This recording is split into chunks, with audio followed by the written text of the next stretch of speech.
Silakan duduk Bapak Ibu Saudara, Shalom. Puji Tuhan Bapak Ibu, senang sekali lagi bisa berada di sini bersama dengan Bapak Ibu. Bapak Ibu Saudara yang terkasih di dalam Tuhan. Oh ya, ini kameranya di mana? Di sana ya. Bapak Ibu yang di rumah juga Shalom. Ya, Tuhan berkati di dalam pertemuan kita hari ini. Bapak Ibu, saya ingin mengajak Bapak Ibu Saudara belajar dari Efesus pasal 4. Efesus pasal 4, sebenarnya kita harus baca dari ayat 17 sampai ayat yang ke-32 ya. Efesus pasal 4 ayat 17 sampai ayat yang ke-32. Tetapi Bapak Ibu, untuk mempersingkat waktu, saya akan mengajak Bapak Ibu membaca core-nya saja, yaitu ayat yang ke-20 sampai ayat yang ke-24. Efesus pasal 4 ayat 20 sampai ayat yang ke-24. Efesus pasal 4 ayat 20 sampai ayat yang ke-24, demikianlah firman Tuhan. Tetapi kamu bukanlah demikian, kamu telah belajar mengenal Kristus, karena kamu telah mendengar tentang Dia dan menerima pengajaran di dalam Dia, menurut kebenaran yang nyata dalam Yesus, yaitu bahwa kamu berhubung dengan kehidupan kamu yang dahulu, harus menanggalkan manusia lama yang menemui kebinasaannya oleh nafsunya yang menyesatkan, supaya kamu dibaharui di dalam roh dan pikiranmu, dan mengenakan manusia baru yang telah diciptakan menurut kehendak Allah di dalam kebenaran dan kekudusan yang sesungguhnya. Bapak Ibu Saudara yang terkasih di dalam Tuhan, seorang pria kulit hitam bernama William Edward Burghardt Dubois ya, bacanya mestinya Dubois. Seorang sosiolog, seorang sosialis sejarawan, dan seorang aktivis hak sipil dari warga Afrika Amerika. Dia orang Afrika Amerika pertama yang meraih gelar profesor di dalam bidang sejarah, sosiologi, dan ekonomi di Universitas Atlanta. Orang ini Bapak Ibu Saudara mempunyai keyakinan bahwa perubahan kondisi orang kulit hitam Amerika dapat dipengaruhi oleh penyelidikan ilmiah yang cermat terhadap kebenaran tentang orang kulit hitam di Amerika. Jadi Bapak Ibu Saudara, Profesor Dubois kemudian berusaha untuk menyelidiki secara historis siapa itu orang kulit hitam Amerika. Tujuannya adalah menemukan kebanggaan di dalam diri orang Afro-Amerika, supaya orang Afro-Amerika bisa bangkit sebagai bangsa yang mempunyai pride, mempunyai kebanggaan, dan bisa hidup dengan layak. Bapak Ibu Saudara yang terkasih di dalam Tuhan, setelah melakukan research, setelah melakukan survei Bapak Ibu Saudara, dan setelah mengemukakan hasil researchnya sedemikian, setelah bertahun-tahun Bapak Ibu Saudara, Profesor Dubois harus menerima kenyataan bahwa it's being available doesn't mean will be appropriated. Dengan kata lain Bapak Ibu Saudara, memahami siapa diri kita secara ilmiah atau memiliki pengetahuan yang benar secara ilmiah tidak serta-merta menghasilkan perubahan. Bapak Ibu Saudara, kalau ini kemudian diterapkan di dalam proses belajar teologi, maka Bapak Ibu Saudara kita mungkin bisa mengambil kesimpulan yang sama bahwa Bapak Ibu Saudara, pengetahuan tentang Allah tidak selalu menghasilkan perubahan. Sekali lagi Bapak Ibu Saudara, ya, pengetahuan tentang Allah tidak selalu menghasilkan perubahan. Bingung Bapak Ibu Saudara? Selama ini Bapak Ibu, kita selalu dicekoki dengan pemahaman bahwa jika kita memiliki pemahaman doktrinal yang benar, maka serta-merta hidup kita berubah. Pertanyaannya, apakah memang demikian? Apakah memang jika kita memiliki pemahaman doktrin yang benar, maka hidup kita serta-merta berubah? Saya mendapati kenyataan yang sebaliknya Bapak Ibu Saudara. Orang-orang yang saya kagumi sebagai orang-orang yang memiliki pemahaman doktrinal yang benar, memiliki pemahaman doktrinal yang luar biasa, S3, S2, S3, S coret, S campur Bapak Ibu Saudara. Ya. Orang-orang yang secara performance di atas mimbar adalah orang-orang yang luar biasa Bapak Ibu Saudara. Saya mendapati bahwa mereka ternyata adalah orang-orang yang dengan gampang menjilat ludah sendiri, dengan gampang memutarbalikkan fakta, dengan gampang Bapak Ibu Saudara melakukan manipulasi terhadap orang lain.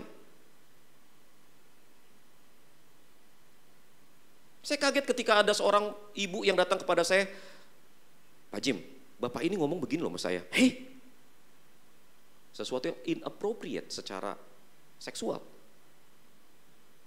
Bapak Ibu Saudara, saya kaget Bapak Ibu Saudara. Ya sebetulnya nggak terlalu kaget sih, kata kaget itu terlalu berlebihan lah, karena based on my own experience Bapak Ibu Saudara. Saya memahami bahwa orang yang memiliki pemahaman doktrinal yang dalam tidak serta-merta memiliki kehidupan yang bermoral.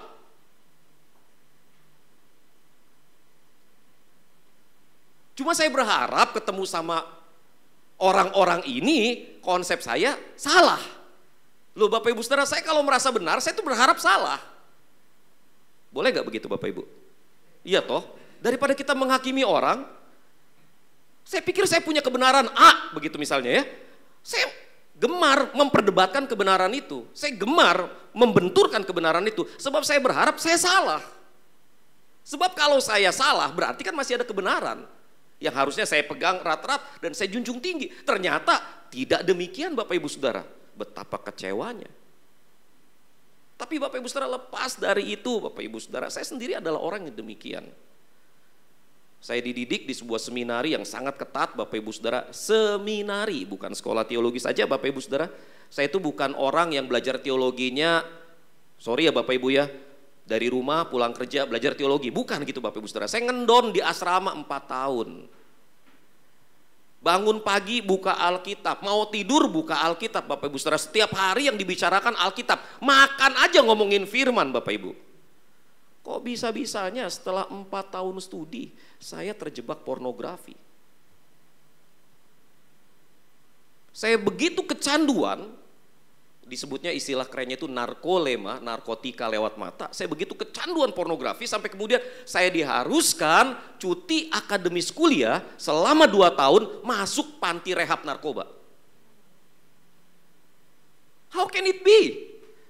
Saya belajar doktrin loh Bapak Ibu Saudara, sampai ada teman ya, ada teman. Saya nggak tahu mereka dapat kesimpulan itu dari mana. Tapi teman-teman saya bilang begini, begitu ketemu sama anak baru. Oh lu mau belajar khotbah? Sama gua. Mau belajar doktrin? Sama Jimmy.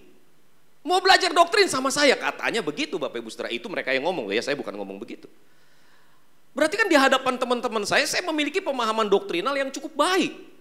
Tetapi Bapak Ibu Saudara, kenyataannya saya jatuh di dalam dosa yang memalukan. Di situ saya kemudian memahami Bapak Ibu Saudara bahwa memiliki pengetahuan doktrin yang benar tidak serta-merta mengubah hidup saya. Loh, kesimpulan ini saya harap saya salah. Boleh? Boleh? Iya dong. Saya berharap dengan punya pemahaman doktrin yang benar, hidup saya berubah. Tapi kenyataannya bertemu dengan orang-orang yang doktrinnya luar biasa. Lu sama gua sama juga. Pertanyaannya Bapak Ibu Saudara, mengapa demikian?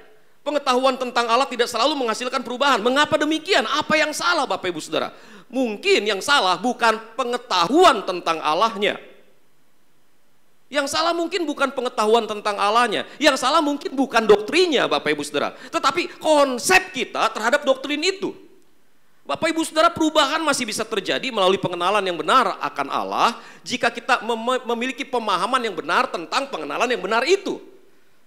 Bapak Ibu Saudara, pengenalan yang benar tentang Allah, jika kita ingin mengharapkan perubahan dari pengenalan itu, maka kita harus memahami bahwa pengenalan yang benar tentang Allah itu bersifat holistik. Bapak Ibu Saudara, pengenalan yang benar tentang Allah seharusnya bersifat holistik dan berdampak holistik, disikapi secara holistik, disikapi secara menyeluruh. Di dalam ayat yang ke-20 dikatakan, tetapi kamu bukan demikian. Kamu telah belajar mengenal Kristus. Tetapi kamu bukan demikian, kamu telah belajar mengenal Kristus. Bapak Ibu Saudara, kata mengenal di dalam slide berikutnya. Kata mengenal Bapak Ibu Saudara berasal dari kata ematete. Berasal dari kata ematete. Kata ematete berasal dari kata mantano. Bapak Ibu Saudara, kata mantano mempunyai arti mempelajari fakta-fakta kunci, mendapatkan pengetahuan fakta ketika seseorang belajar dari pengalaman dan seringkali dengan implikasi refleksi, saya mulai menyadari. Ribet ya Bapak Ibu ya? Ribet? Simpelnya begini Bapak Ibu Saudara. Kata mantano bukan hanya berarti saya belajar secara ilmiah. Kata mantano mengandung pengertian saya belajar dan saya mengalami apa yang saya pelajari. Kata mantano Saya mengetahui, saya mengalami, dan dari pengalaman itu saya melakukan refleksi yang bersifat internal. Mari ambil contoh Bapak Ibu Saudara, misalnya kita ngomong tentang Allah Tritunggal. Allah Tritunggal apa sih? Oh, kita bisa jelasin. Allah Tritunggal adalah Allah Tritunggal bukan Wih. In the end, finally I understand. Good. Terus apa? Terus apa Bapak Ibu Saudara? Di dalam proses belajar yang disampaikan oleh Paulus di dalam ayat ini, ematete atau mantano, seharusnya pemahaman doktrinal tentang Allah Tritunggal, senjelimet itu sekalipun, seharusnya membuat kita mengalami Allah lebih dalam dan mengalami refleksi yang lebih dalam tentang diri kita dan tentang Allah. Predestinasi. Ini doktrin ya. Kalau di kalangan orang reform, ini mbahnya doktrin. Sesuatu yang sangat gemar kami pelajari. Tetapi mungkin di kalangan karismatik, apa itu? Begitu ya. Ini doktrin beracun, misalnya begitu ya Bapak Ibu ya. Predestinasi. Belajar tentang predestinasi. Pernah Bapak Ibu Saudara, Pak Yakub ngajar predestinasi, Pak Yakub Trihandoko ngajar predestinasi sampai 30 jam Bapak Ibu Saudara. Bayangin, lebih dari satu SKS itu ya. Belajar dalam Bapak Ibu Saudara. Dan itu sangat menyenangkan. Saya sendiri masih senang belajar predestinasi. Menyenangkan secara doktrinal, memuaskan secara kognitif. Tetapi Bapak Ibu Saudara setelah belajar predestinasi, terus apa? Paling tidak ya Bapak Ibu ya, belajar predestinasi. Itu kan seharusnya menolong kita mengerti loh, bahwa Allah dari dalam kekekalan, sebelum adanya ruang dan waktu, telah melihat kita, telah memilih kita, telah memutuskan untuk mencintai kita. Dan Allah yang memutuskan untuk mencintai kita bukan hanya mengambil keputusan mencintai, tetapi juga mengambil tindakan mencintai. Nah, kalau kita memahami Allah sedemikian, bagaimana Allah melihat kita sedemikian, maka Bapak Ibu Saudara, bukankah itu berarti bahwa semua kesulitan yang kita alami, semua ketakutan yang menghinggapi, semua kegalauan yang mencengkram isi hati, itu seharusnya kita singkirkan dengan segera, sehingga kemudian Bapak Ibu Saudara, kita menjalani hidup lebih berani. Kenapa? Kenapa harus khawatir jika Allah sudah mengasihi dirimu jauh sebelumnya? Mengapa harus khawatir? Mengapa harus takut jika Allah di dalam pengetahuannya tentang siapa dirimu memutuskan tetap mencintaimu dan mengutus anaknya yang tunggal mati bagimu? Itu esensinya predestinasi Bapak Ibu Saudara. Dan bukankah kalau kita memahami Allah sedemikian, kita jadi lebih berani menjalani hidup? Amin. Kalau kita memahami Allah mengasihi kita sedemikian, bukankah kita bisa berkata amin Kojimi, bahwa bunuh diri adalah penyelesaian permanen untuk soal-soal temporer. Setuju Bapak Ibu Saudara? Wah, begitu mengalami masalah hidup, aduh gue pengen mati aja. Lalu kemudian ambil tali, gantung diri di bawah pohon toge Bapak Ibu Saudara. Padahal lo ya, sesulit apapun hidupmu hari ini, Allah mencintaimu, Allah mengasihimu. Dan kasihnya sudah dia limpahkan kepadamu, bahkan sebelum jabang bayimu pun ada. Allah sudah mencintaimu. Kenapa harus takut Bapak Ibu Saudara menjalani hidup? Amin Bapak Ibu Saudara. Nah, belajar semacam ini yang kita maksud dengan mantano. Belajar semacam ini, mengetahui, mengalami siapa Allah, lalu kemudian merefleksikan pemahaman itu jauh ke dalam diri. Ini yang namanya mantano. Dan Bapak Ibu Saudara, kata mantano karena ini berhubungan dengan pengalaman, maka Bapak Ibu Saudara, kata mantano mengharuskan kita untuk mengalami kesatuan intim dengan Kristus yang di dalam istilah teologinya disebut dengan unio mystica. Unio mystica diterjemahkan di dalam bahasa Jerman manunggaling kaulo Gusti, Gusti kaulo. Bersatunya Allah dengan kita. Tetapi Bapak Ibu Saudara harus dipahami bahwa ketika Allah bersatu dengan kita, kita bersatu dengan Allah, tidak berarti bahwa kita menjadi Allah. Enggak Bapak Ibu Saudara. It's simply Allah tinggal di dalam kita dan kita tinggal di dalam Allah, di mana kita bisa mengalami Allah begitu intim. Dan Bapak Ibu Saudara, pengenalan Allah yang begitu intim itu mendorong kita untuk menjadi semakin menyerupai Kristus. Bapak Ibu ada di sini yang sudah punya menantu? Pasti ada ya, udah punya menantu ya. Menantunya ganteng kayak saya? Enggak? Kesian ya Bapak Ibu ya. Enggak ya. Bapak Ibu, kalau Bapak Ibu membesarkan anak itu dari kecil, Bapak Ibu ngerti karakternya anak Bapak Ibu, begitu kan ya? Ngerti karakternya anak Bapak Ibu, lalu kemudian mulai pacaran. Habis pacaran gak lama nikah, nikahnya udah kemudian punya anak umur 5 tahun, berarti ya mungkin nikahnya sekitar 6-7 tahun lah, anggap begitu Bapak Ibu. Lalu setelah itu tiap Cynthia datang Imlek, datang ke rumah, ngobrol, ketika ngadepin kesulitan ngobrol, suddenly you realize that she or he is not your kid anymore. Ya gak sih?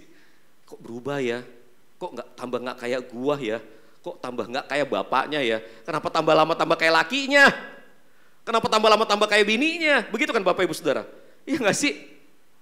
Gak merhatiin begitu? Tidak berubah. Seperti Tuhan Yesus tidak berubah, haleluya. Ya, saya berharap tidak berubah seperti itu. Apalagi kalau hal-hal positif dari kita, jangan sampai berubah kan begitu Bapak Ibu ya.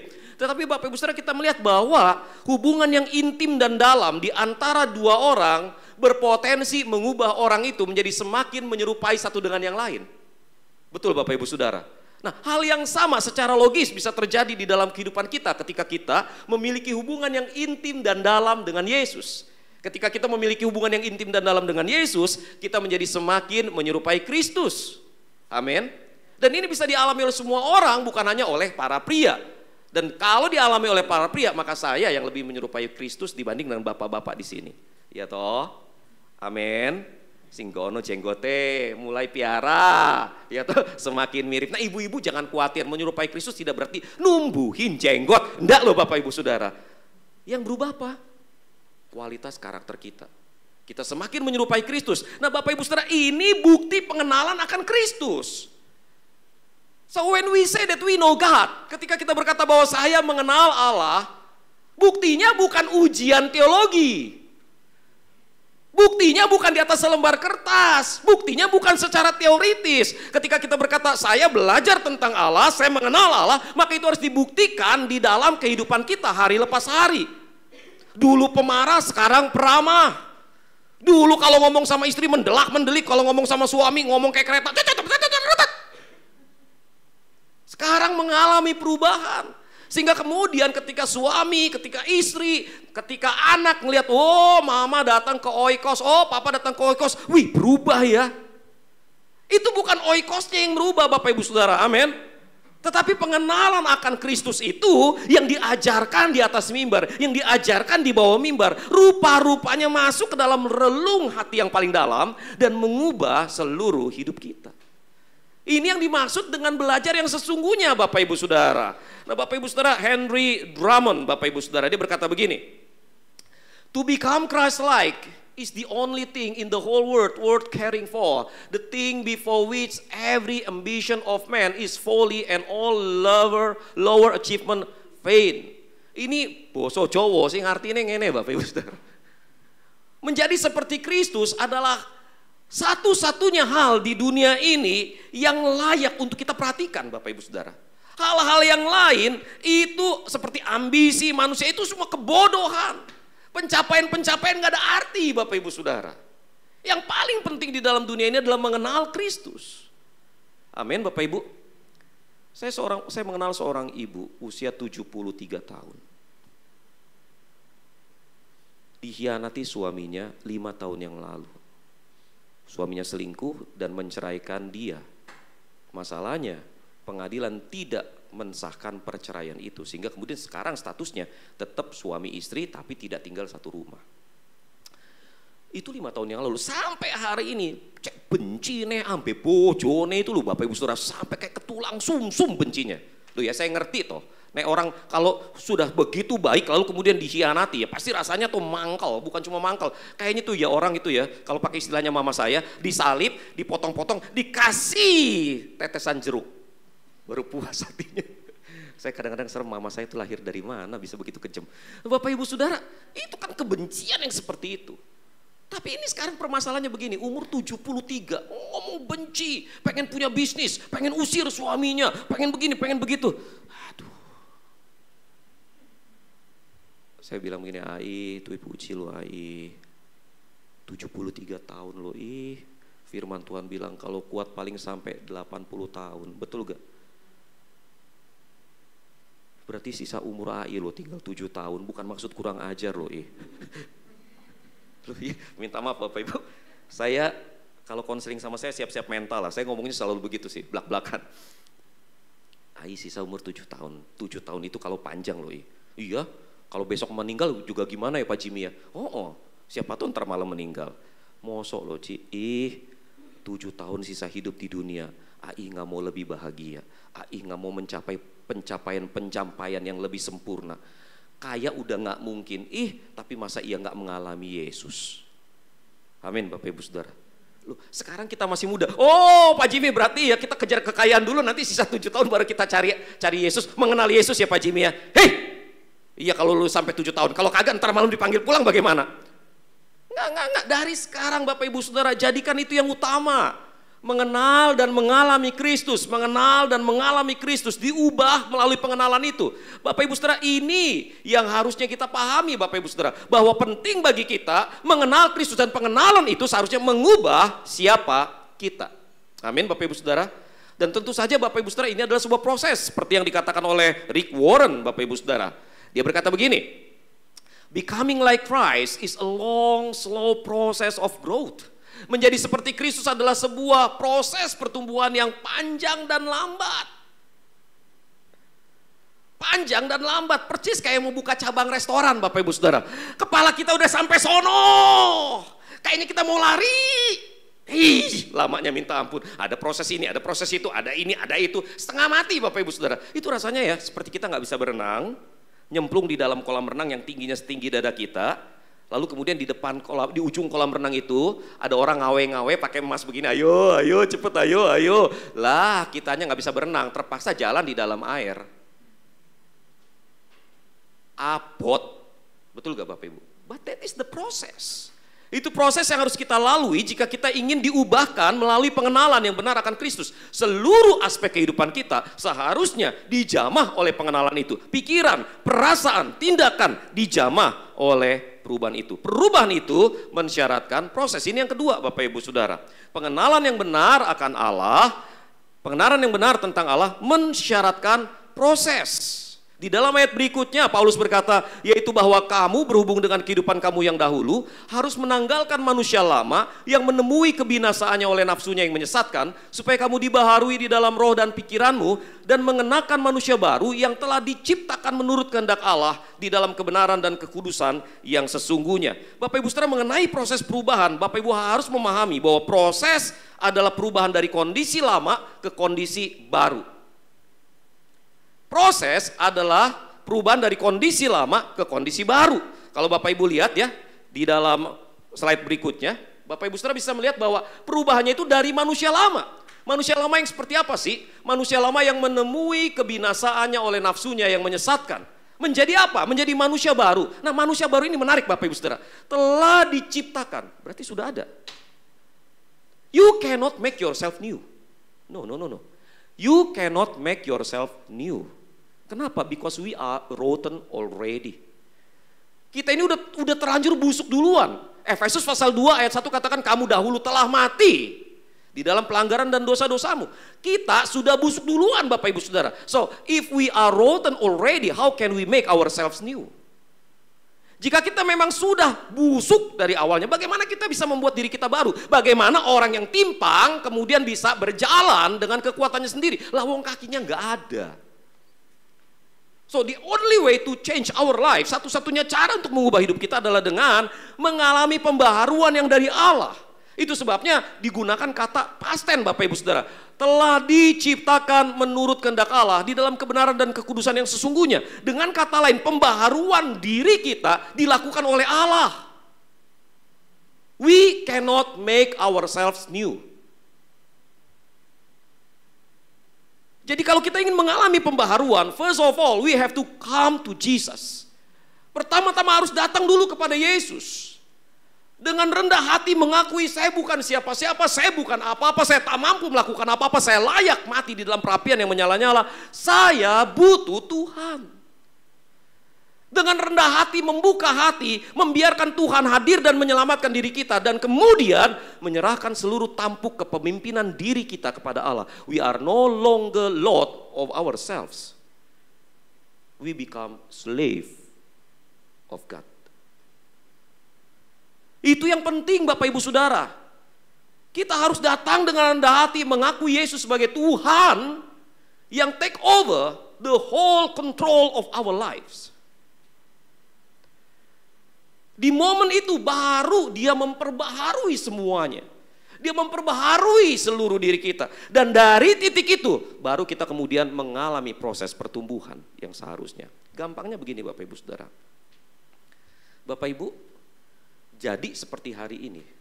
Dari lahir sudah begini kah? Enggak ya? Bapak Ibu gitu ya. Lahir. Lahirmu itu Bapak Ibu, inisiatifmu kah? Tindakanmu kah? Tidak. Itu inisiatif orang tua, hasil perbuatan papa dan mama. Betul gak Bapak Ibu Saudara? Allah intervensi memberikan kehidupan. Karena papa mama berbuat, kalau Allah tidak memberi kehidupan, tetap aja yang keluar bukan jabang bayi. Betul ya Bapak Ibu ya? Jadi Bapak Ibu Saudara, bayi lahir bukan inisiatif dia.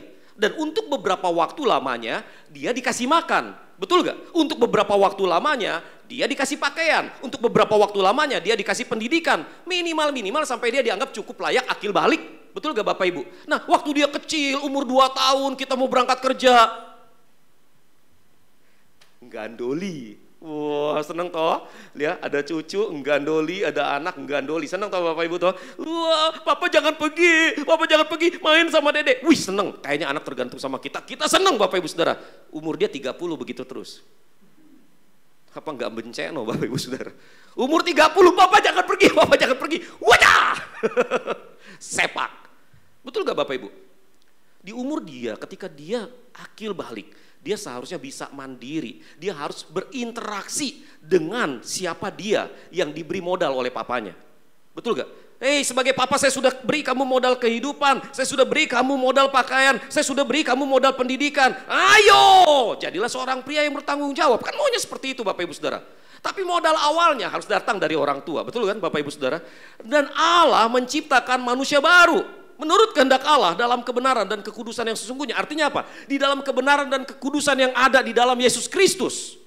Ketika kita percaya pada Yesus, kita terhisap di dalam kebenaran dan kekudusan Yesus. Sehingga kemudian kebenaran dan kekudusan Yesus adalah kebenaran dan kekudusan kita adalah milik dan dari Yesus. Tapi dari sini Bapak Ibu Saudara, we have to walk with God. Kita harus berjalan bersama Allah, and then we have to work with God. Kita harus bekerja bersama Allah. Seperti yang kelihatan dari kalimat berikut ini Bapak Ibu Saudara. Kita klik sekali lagi. Proses adalah perubahan internal ke eksternal. Bapak Ibu perhatikan di sini di dalam bahasa Yunaninya Bapak Ibu Saudara. Di dalam bahasa Yunaninya ananeustai de to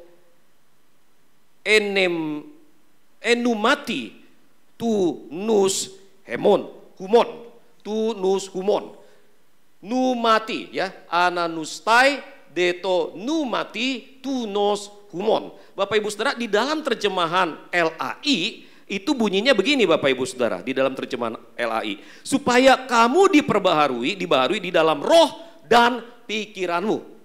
Terjemahan LAI-nya begitu. Tetapi terjemahan langsung dari bahasa Yunaninya bunyinya seharusnya begini, untuk diperbaharui kemudian di dalam roh dari pikiranmu itu. Jadi bukan roh dan pikiran, tetapi roh dari pikiranmu itu. Bingung? Kalau roh dan pikiran berarti ada 2 objek. Betul gak? Ada roh dan ada pikiran. Tetapi kalau roh dari pikiranmu artinya apa? Apa yang melatar belakangi berpikirmu? Gampangnya gini. Bapak Ibu ingat waktu anak Bapak Ibu pacaran dengan seorang pria atau dengan seorang wanita yang Bapak Ibu tahu nggak baik? Pernah gak sih ngalamin kayak gitu? Pernah ya? Jadi anak kita suka atau dan kemudian mulai pacaran dengan cowok atau dengan cewek yang kita tahu nggak baik. Terus kita ngomong nggak? Ngomong dong ya. Nak, kalau bisa jangan pacaran sama dia nak. Kenapa? Nak, bukan masalah kulitnya hitam nak, bukan masalah itu. Kulitnya hitam tapi korengan, misalnya begitu ya. Kulitnya hitam tapi korengan, misalnya begitu. Itu fakta begitu misalnya ya. Kita ngeliat, wah hitam korengan begitu. Itu fakta kan yang buat kita seharusnya, lu udah ngerti dong sekali lihat, ya kan. Tapi karena dia udah suka, dia ada gak jawabannya? Papa, orang putih juga bisa korengan, Pak? Bisa gak begitu? Bisa juga gak dia jawab begini, dia hitam Pak, tapi kalau nanti dia udah kerja Pak, dia banyak duit ya, dia bisa pakai Baiklin buat kulitnya sendiri. Misalnya begitu. Bisa gak?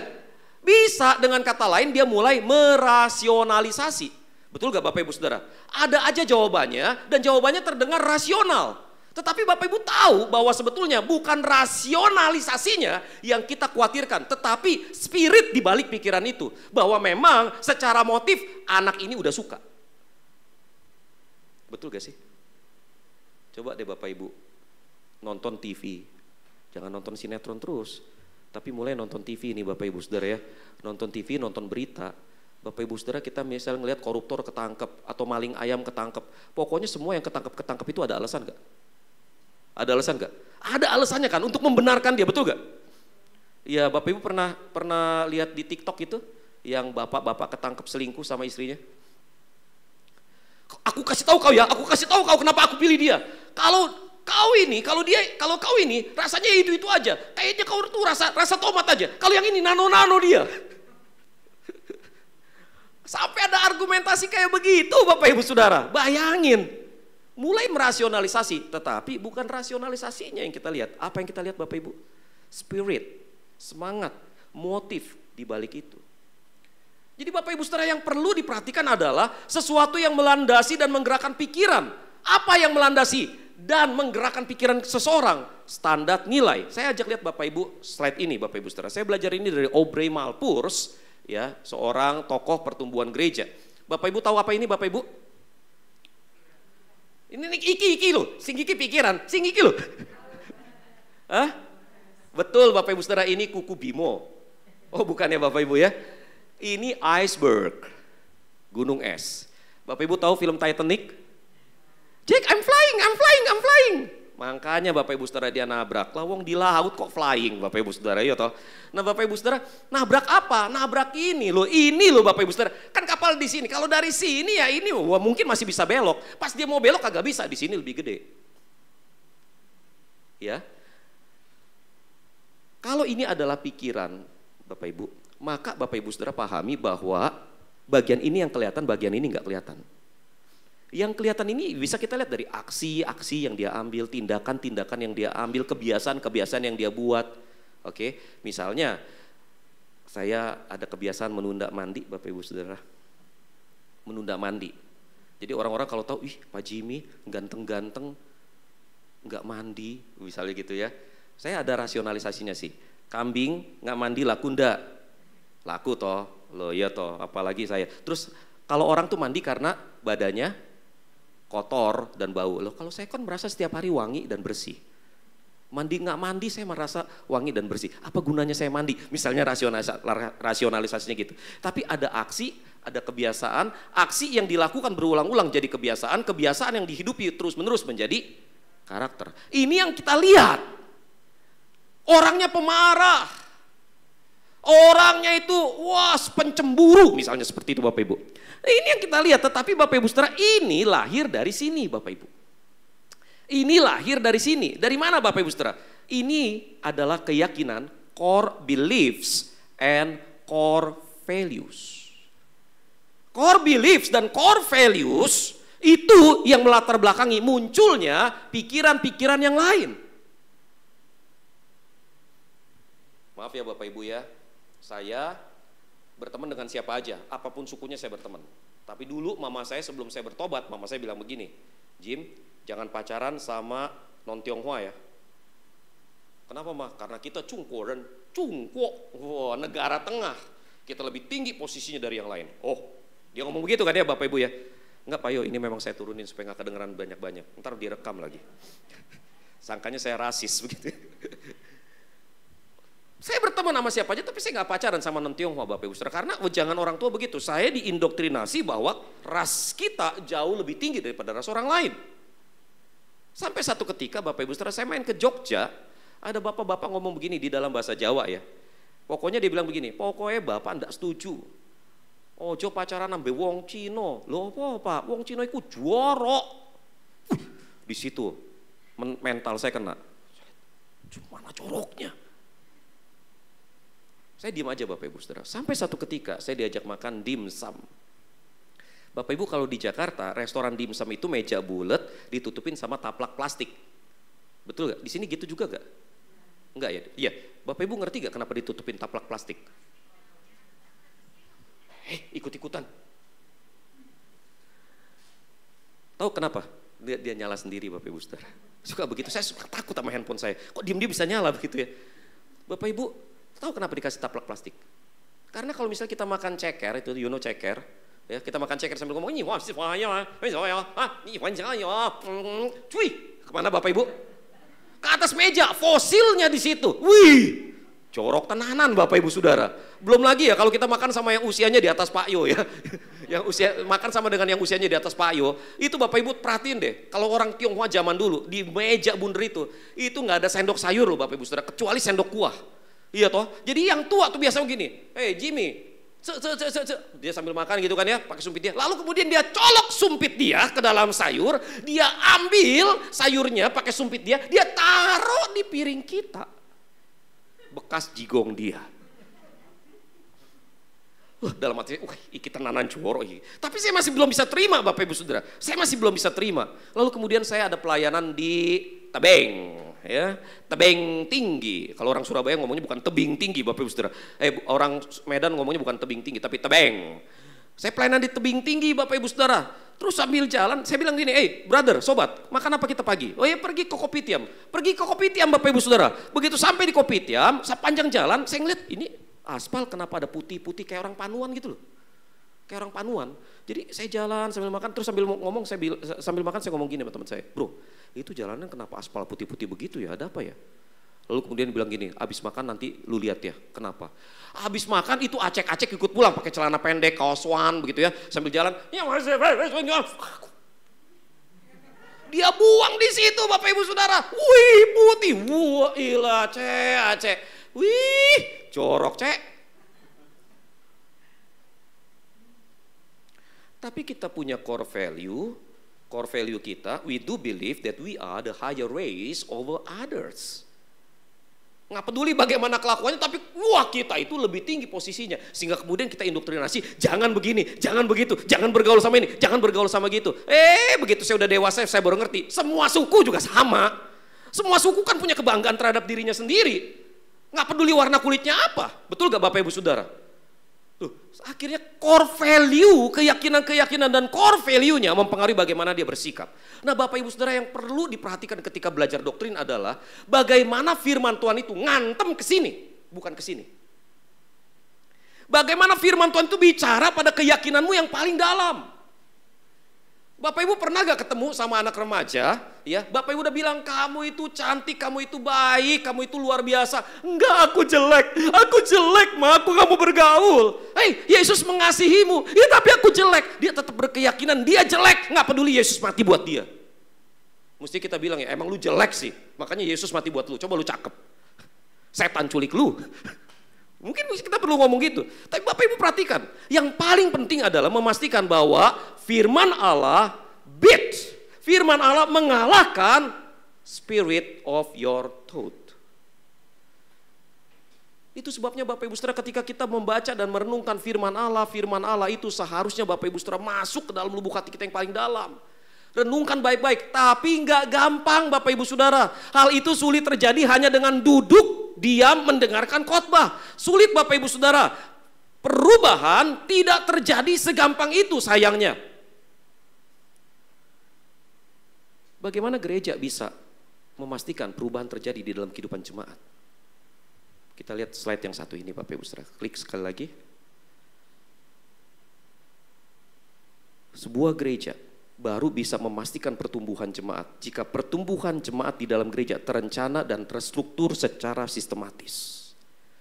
Bapak Ibu tidak bisa berharap, oh hanya dengan duduk dia mendengarkan firman Allah, wah pengkhotbahnya bagus, hidup saya pasti berubah. Enggak begitu Bapak Ibu Saudara. Enggak begitu. Karena dari awal kita udah bicara, kita udah sepakat bahwa tahu doktrin yang benar tidak serta-merta mengubah hidup kita. Kita perlu datang ke gereja dan mengalami sebuah sistem yang mengubah kita secara utuh. Itu sebabnya Bapak Ibu Saudara, di dalam gereja seharusnya ada pembinaan-pembinaan yang menyeluruh. Di Rek Kutisari Bapak Ibu Saudara, saya memastikan bahwa jemaat yang berdagang ngerti bagaimana cara dagang menurut pandangan Kristiani. Kita adain seminar-seminar, kita adain pelatihan-pelatihan. Saya memberikan pelatihan life coaching Bapak Ibu Saudara. Sudah nggak memberikan pelatihan life coaching secara gratis, tiba-tiba saya dapat iklan pelatihan life coaching yang sama seperti yang saya ajarin Bapak Ibu Saudara. Satu orang kena 5,5 juta. Tahu begitu mau gue kasih harga. Gue gratisin. Maksud saya gini Bapak Ibu Saudara.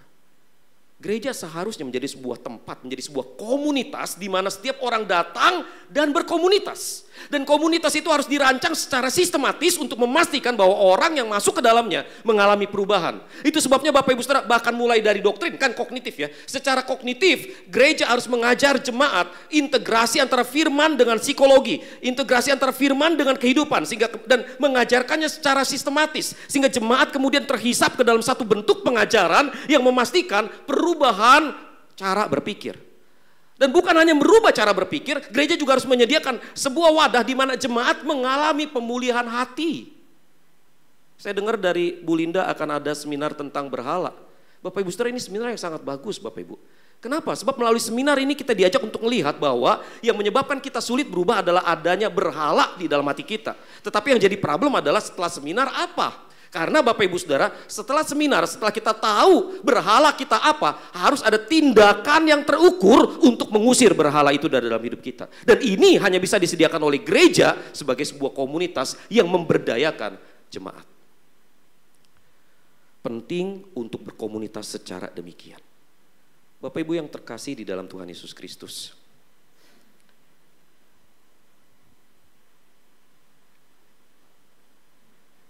Saya ingin mengajak Bapak Ibu kembali pada Ai umur 73 tahun itu. Di umur 73 tahun,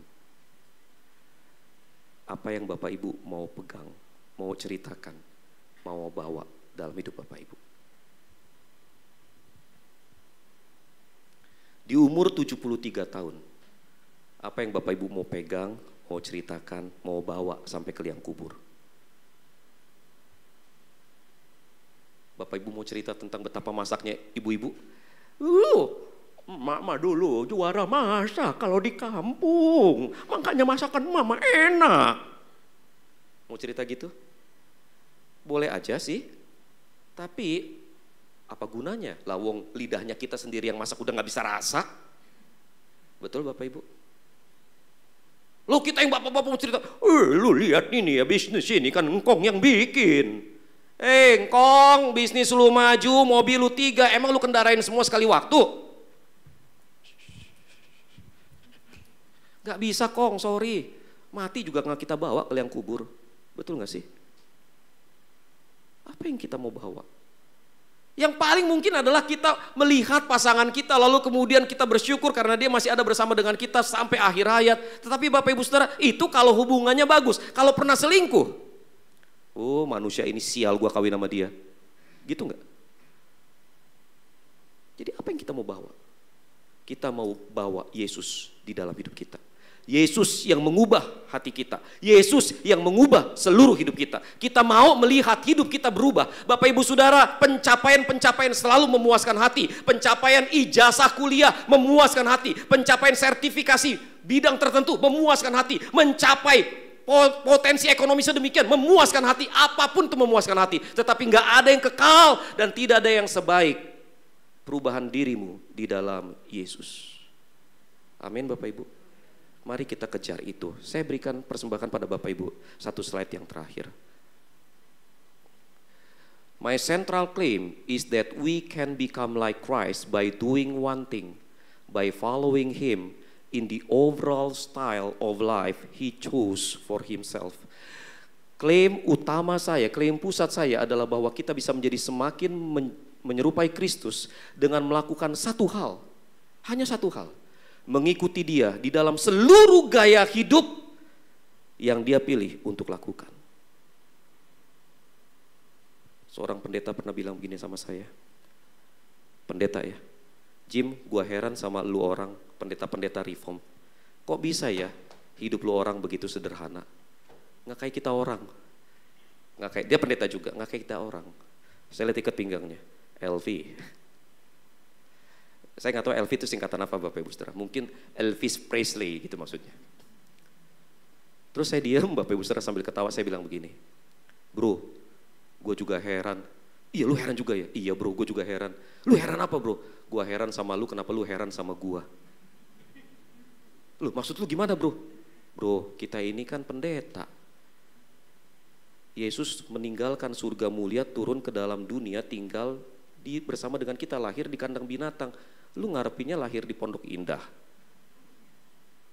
Bro, hidup kita ikuti Yesus ya. Dia seorang pendeta, punya pengetahuan doktrinal, tetapi the spirit of his mind tidak berubah. Dan itu kelihatan dari gaya hidupnya.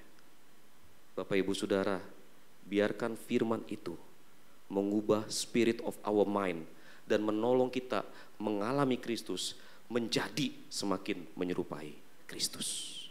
Kita tunduk kepala, kita berdoa.